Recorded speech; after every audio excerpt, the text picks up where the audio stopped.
Hey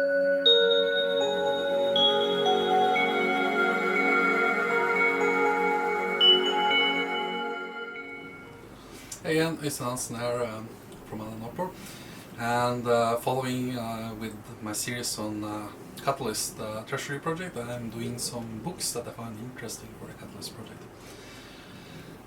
Today we'll do a very quick one of two books. The book of Why, the new science of cause and effect, to follow on my point to hammer in how we think about experiments and data.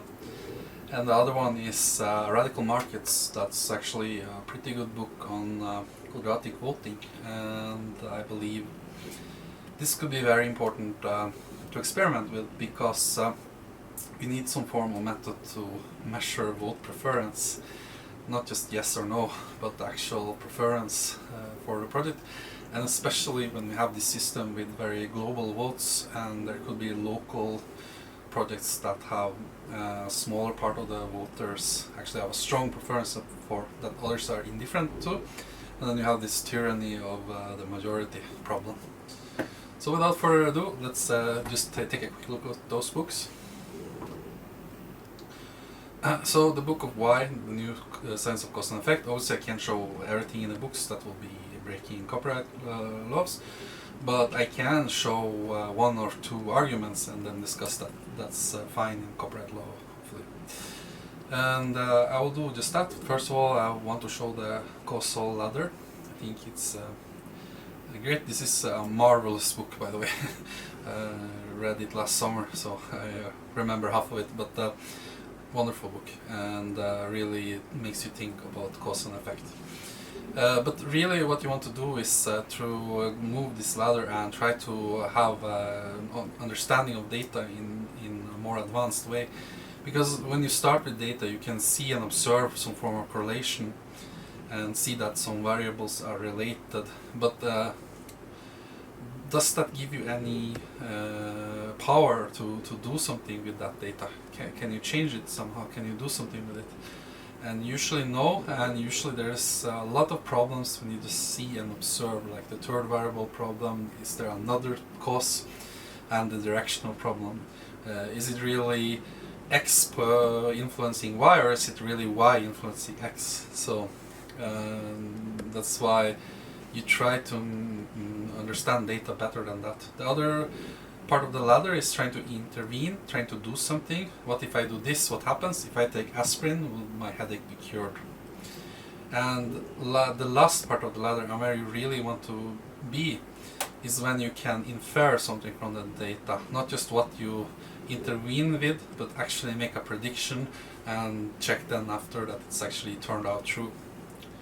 And to do that, you need to understand the cause and effect and the mediator that actually caused the effect. So was it really aspirin that caused that stopped my headache? Was it the compound chemical in the aspirin that had the effect on the receptors of your neurons that actually caused you to stop having a headache? So this is very important, and you can also translate this into voting. Voting is decision processes, and my really big theme in this is that we need to create the good processes where we ask the good questions, or we make the good proposals, because the quality of voting depends not only on the voting itself but on what is being voted on.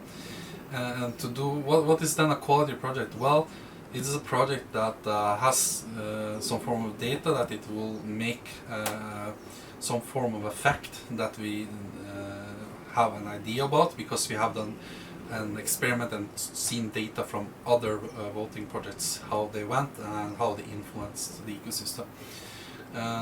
So anyone voting, for example, a director representative should try to have some understanding of these concepts, so we can try to create quality. What are we voting for, and then also what in turn are then other voters looking at. And the other point I want to make, let's see,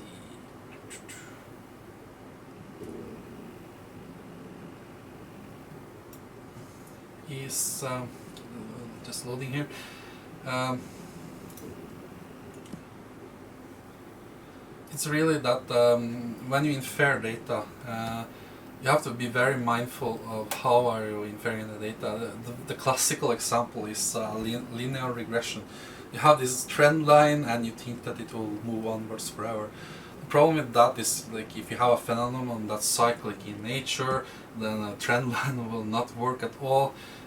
So you need some form of inference in how you think the causal mechanisms are, and in the book they are arguing very much for trying to visualize and make this like a causal diagram and trying to refine this causal diagram all the time.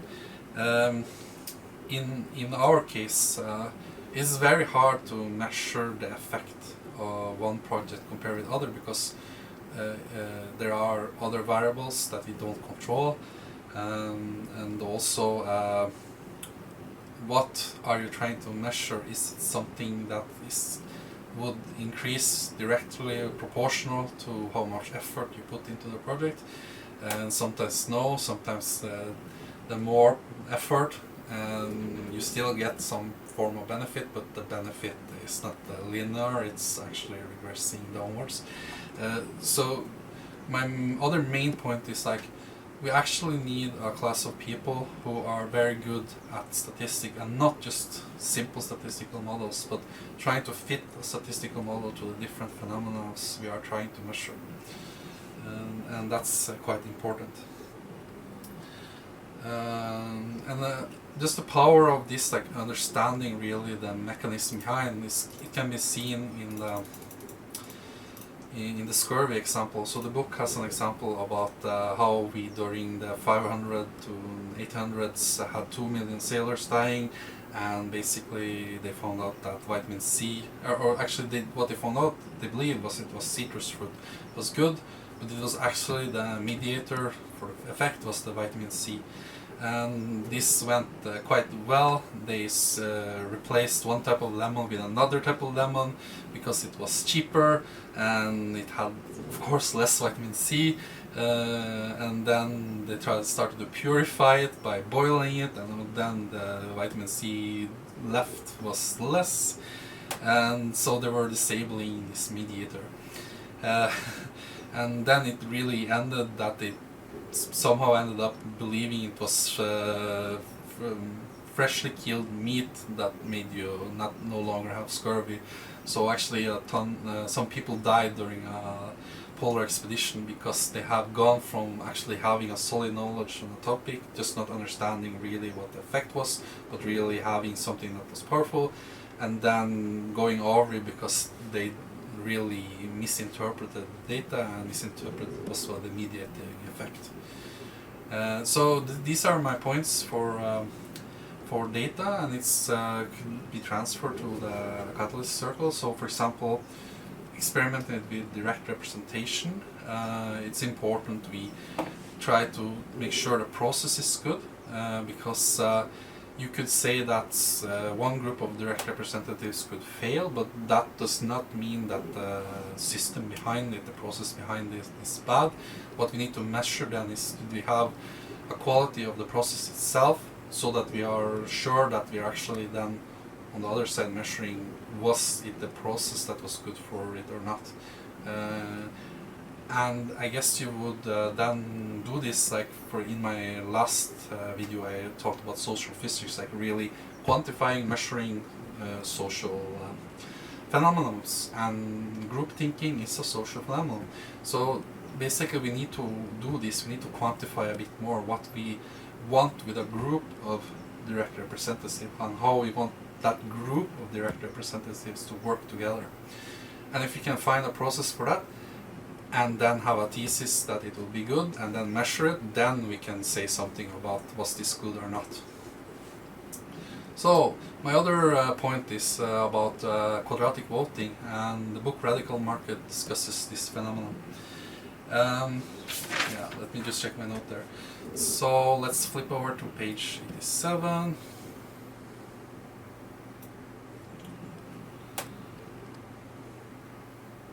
Right. I would the book illustrates very well like this tyranny of majority and also this phenomenon of strategic voting. Used the example that the Nazis got to power in 1930 election. Only 10% of the Germans voting for Hitler were actually supporters of the extreme right. And then an additional 10% just voted on him because they were protesting on the other guy. And then you have 20%, where only 10% were actually believing in this is the right candidate. And we call this like, if you vote on someone that you don't believe is the right guy, then you're not doing a Pareto efficient voting. You are not voting what truly is better for you. And how to avoid this? Well, here comes the idea of quadratic voting. So let's look a bit at that.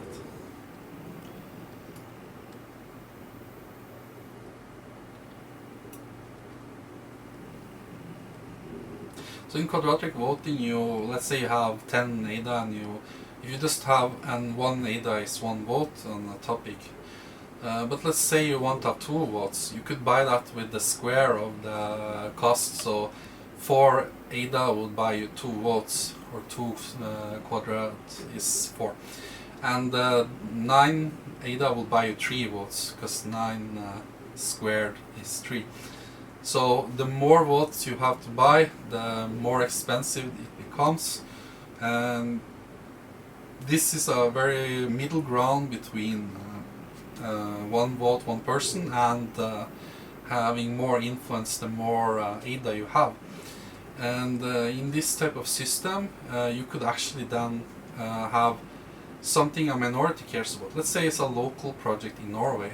You could actually then have those people wanting to spend most of their ADA voting on this topic, and the majority maybe are indifferent to this. They will probably abstain or not even vote on it, and some will just vote on the global.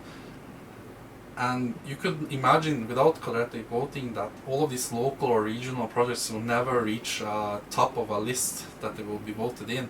So this quadratic voting could actually be a way for a minority to more express their opinion when the majority is indifferent. And you will still have, as I said, it's a middle ground, you will still have this majority. If they cared about the topic, then they will buy more votes, and they would then still win as a majority. So it does strike a middle ground. It still has plenty of weaknesses, just as any other voting system that doesn't care for strategic voting. You will still have that phenomenon. You could still buy votes, like to try to influence others how they vote. So, and it also makes so that those with the most already in the system have slightly more than others. But it stifles like innovation, that newcomers that have a great idea but not as much resources in the system can't as easily go. But it's a better middle ground than just having that your ADA equals your vote. So it's more fair. And currently this one vote, one person is quite far off yet, because we are still in the very beginning of digital identity in these cryptocurrency systems. Finally, the point I want to make from the book is about representation.